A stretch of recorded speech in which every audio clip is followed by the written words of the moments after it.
Assalamualaikum warahmatullahi wabarakatuh. Perkenalkan nama saya Halil Fariza, NPM 223510312.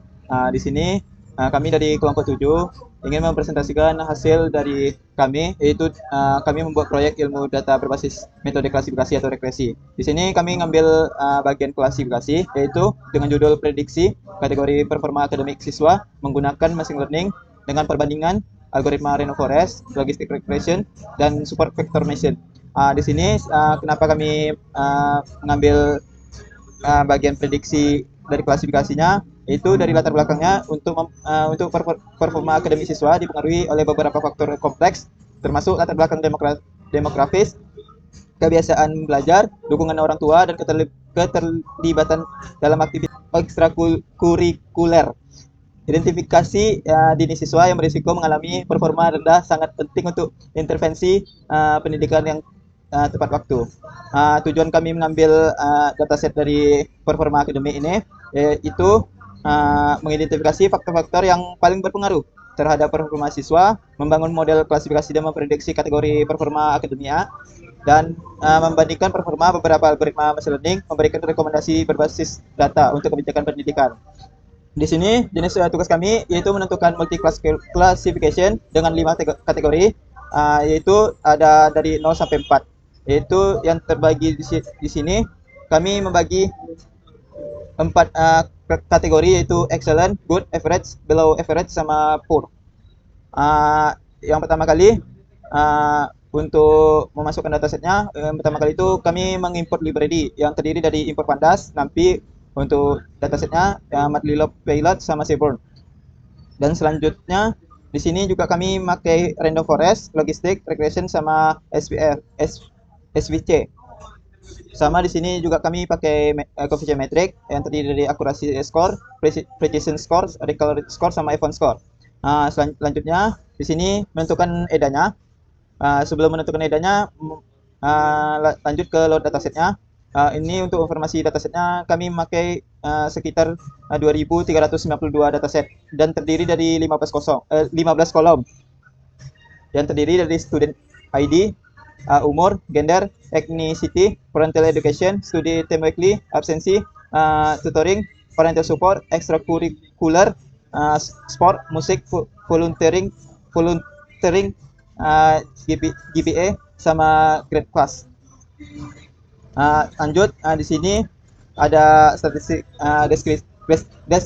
deskriptif dari datasetnya. Dengan di sini dengan cek missing value-nya tidak ada dan data duplikatnya pun tidak ada di sini. Lanjut, di sini ada visualisasi distribusi target variabelnya yang terdiri dari excellent, good, average, below average, sama poor. Excellent itu mahasiswanya terlalu mendapatkan nilai yang paling bagus, yang paling good itu yang kedua, yaitu average, nilai rata-ratanya. Siswa mendapatkan nilai sesuai dengan rata-ratanya. Below average itu paling rendah dari rata-rata, dan poor itu nilainya paling jelek. Di sini ada analisis korelasi fiturnya. Di sini terdapat student ID dengan grade sampai ke grade class. Lanjut, ada korelasi fitur dengan targetnya. Lanjut, di sini ada visualisasi distribusi fitur penting yang terdiri dari GPA versus grade class, absensi versus grade class, studi time weekly versus grade class, tutoring distribution, parental support versus grade class, dan umur dari distributionnya. Ini dari penjelasannya. GPA versus grade class ini terlihat polanya sangat jelas. GPA sangat tinggi, itu excellent. Yaitu dari kelasnya 0 sampai ke kelas 4. Lanjut ke absensi grade kelasnya, itu grafik tengah atas, itu semakin banyak absennya, performanya semakin menurun.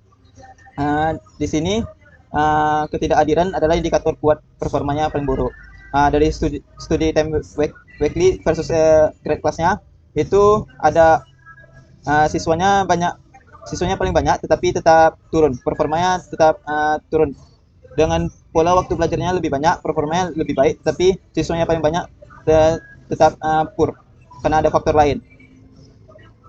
Lanjut, ada tutoring distributionnya. Di sini mayoritas siswa tidak mendapatkan tutoringnya.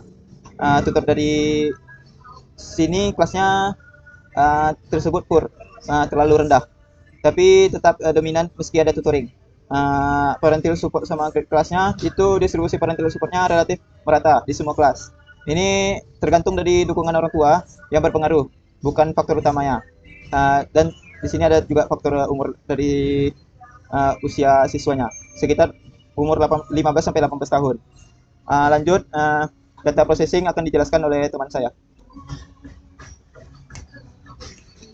Assalamualaikum warahmatullahi wabarakatuh. Perkenalkan, nama saya Rivalia Sadrina, MPM 2235140.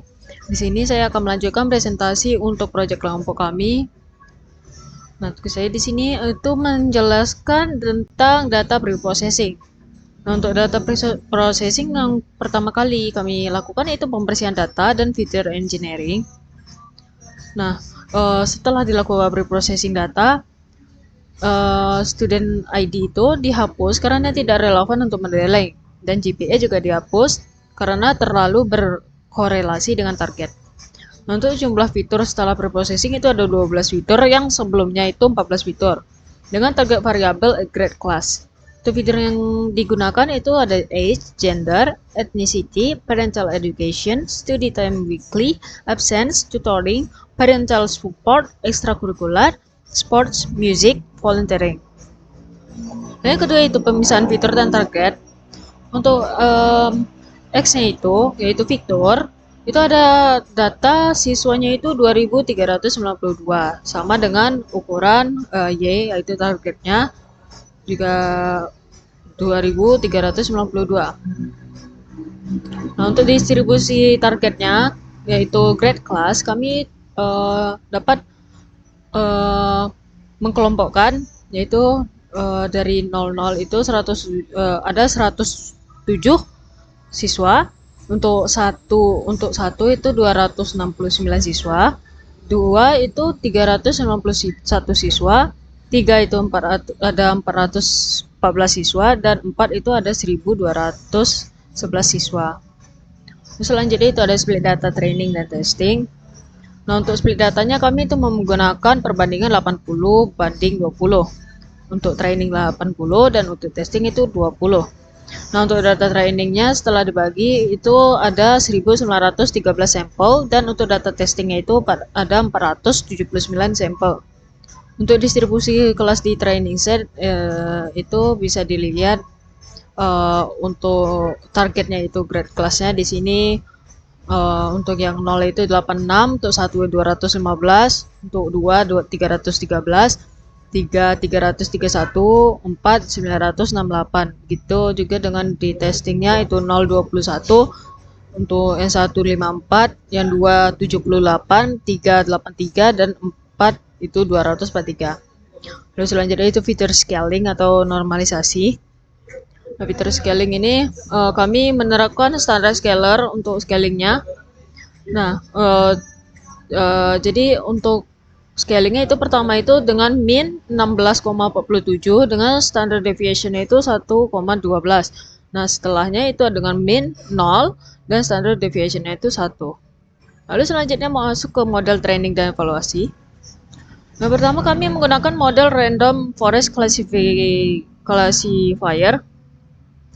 Langsung saja ke hasilnya. Hasil evaluasinya di sini dengan akurasi 71,40%, precisionnya 71,29%, recallnya 71,40%, dan F1 score-nya 71,100%. Lalu lanjut yaitu model kedua yaitu logistic regression. Hasilnya di sini didapat akurasinya itu 72,65%, precisionnya 71,59%, recall 72,65%, dan F1 score-nya itu 71,50%. Nah, lalu lanjut yang ketiga itu ada model support vector machine atau SVM.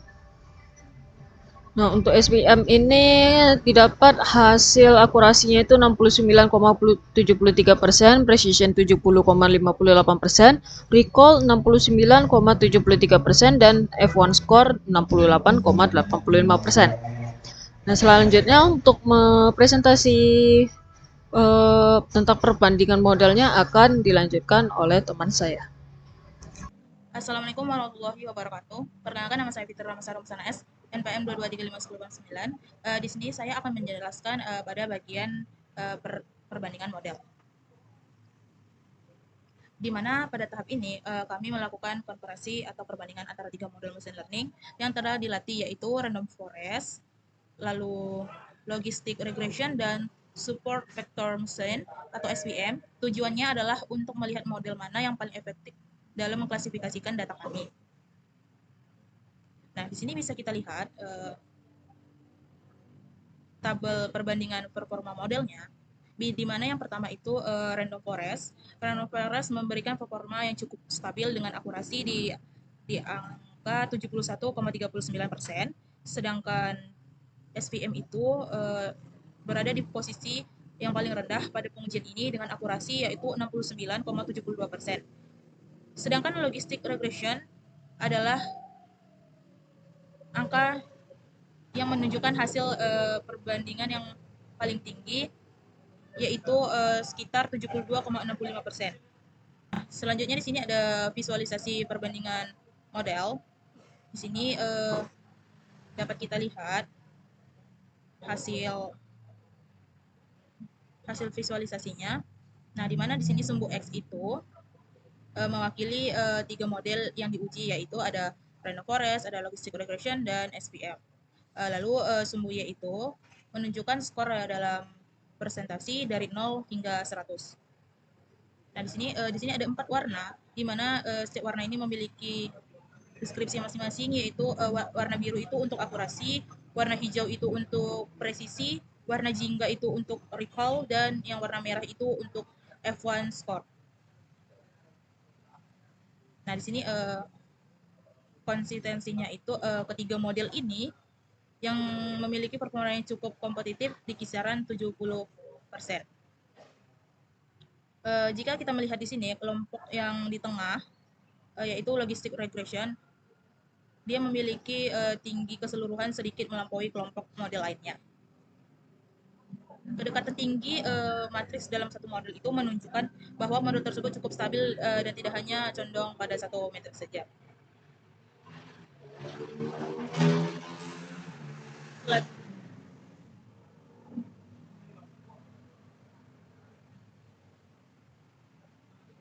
Selanjutnya di sini ada confusion matrix untuk setiap model, di mana di sini menggunakan confusion matrix untuk ketiga model tersebut.